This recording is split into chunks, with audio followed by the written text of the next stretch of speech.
Hello everyone, this is Taekwondo at Home, lesson 4. We are finally moving away from front kicks and starting our intro to roundhouse kicks. There are a ton of variations for roundhouse kicks. You have your linear, your circular, your semicircular, your skipping, your jumping, your switching, your narrow, your shorts, your inverted. There's a lot. But today we're going to start with the rear leg linear or snapping roundhouse kick. The last two lessons have been a little bit long, so we're going to go ahead and shorten it up.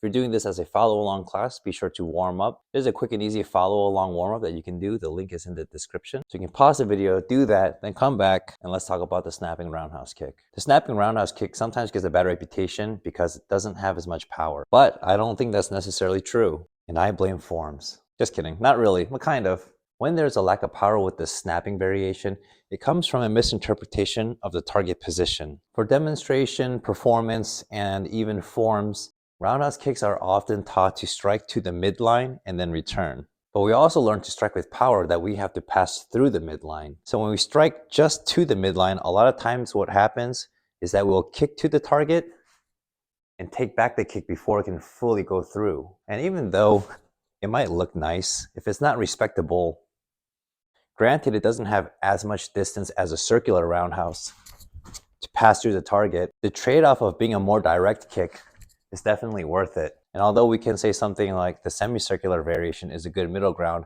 of coming up direct but cutting through the target, like the circular variation, it still doesn't have the advantage of the rechamber, which is to avoid being grabbed and also to be able to follow up with the same leg kick. Me personally, I would say to master both ways. In the end, we just want to develop the control to be able to stop at the midline or to just go a little bit past the midline. Let's see the difference between a big circle and a straight shot.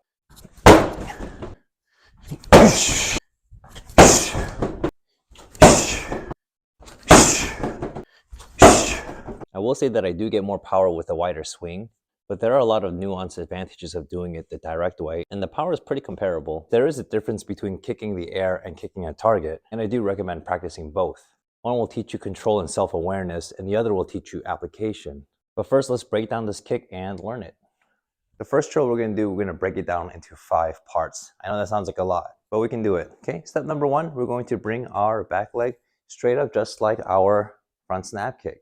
Step 2, we are going to do our turning pivot. We're going to go on the ball of our foot and turn. Now, ideally, that turn will come from turning our hips to the side, and we can ride that momentum into spinning that foot. But if you have a hard time isolating and turning the hips, you can start by leading the shoulders. You can give yourself a little bit of a swing, and as this turns, think about turning your stomach over to the side as well. We go on the ball of the foot to reduce the contact surface with the ground, so less friction.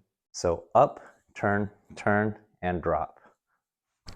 From this angle, you can see that I don't want to keep my knee crunched into my chest like this. Imagine that your knee is frozen here, and as we tippy-toe and turn, that our knee is going to stay in the same position.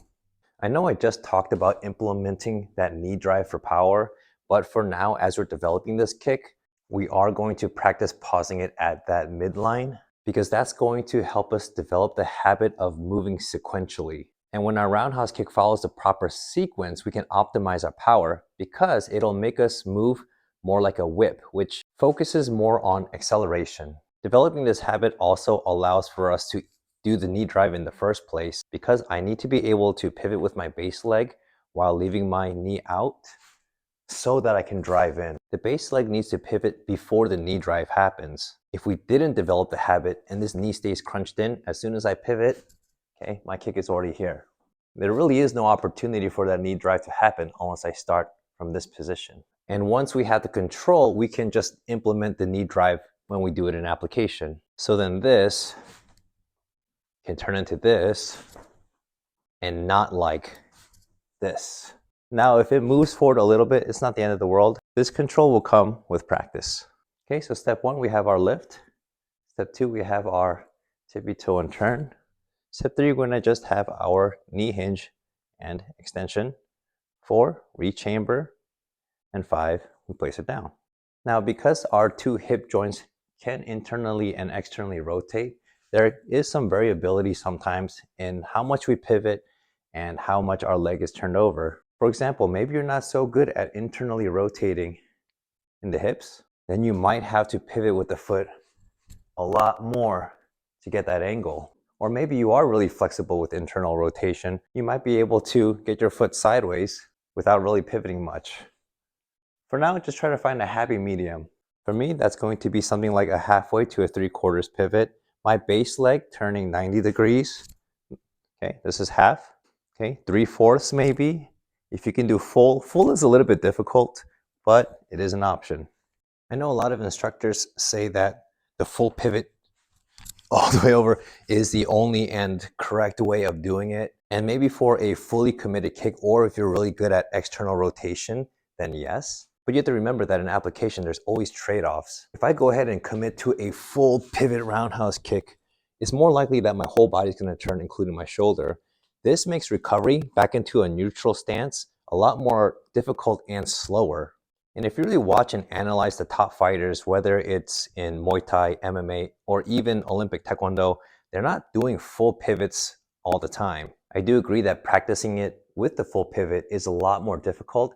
It'll make the lesser pivots a lot easier. Because we have a lot of variations to do, we're just gonna do 2 on each side for 4 total. All right, let's try this step by step. Okay, ready? 1, knee up, 2, pivot, 3, extend, 4, rechamber, 5, down. Okay, stepping back, other leg. 1, 2, 3, 4, down. Step back, other leg. 1, 2, 3, 4, 5. And last one. 1, 2, 3, 4, and 5. Not too bad. Now we're going to break it down to 4 steps. We're going to have our lift, our pivot, and we're going to make our snap 1 motion. And then we're going to place it down. All right, ready? 1, 2, and snap. 3, and down. 4. All right, other leg.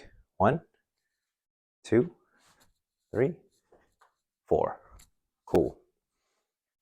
1, 2, 3, 4. Last one.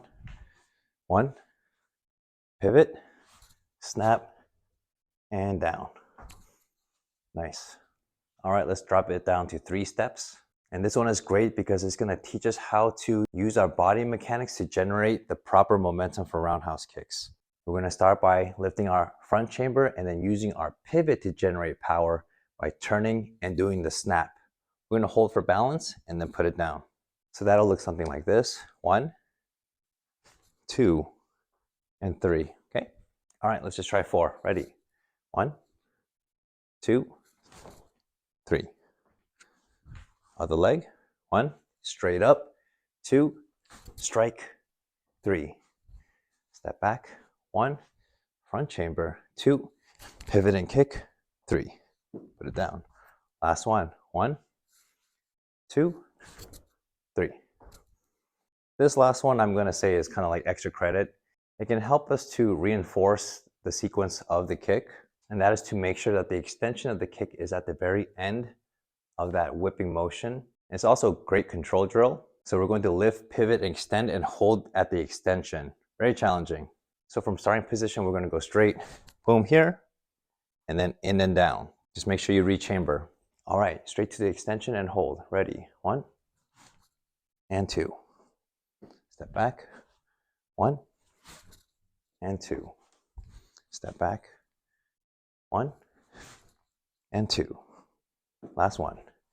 1, and 2. All right, hey, last one. We might as well put it all together, make this all one motion. Now, even though it's one motion, don't skip any of the steps that we did. All right, here we go. Ready? 1, and step back. 2, step back. 3, step back. And 4.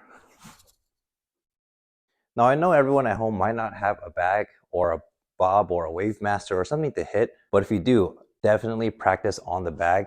Not just hitting it, but hitting it hard. There is a big difference. All right, now that we have a handle on the roundhouse kick, next lesson we're going to drill it and also introduce the front leg roundhouse kick and do some combinations and drills with those techniques. All right, guys, see you guys next time. Peace.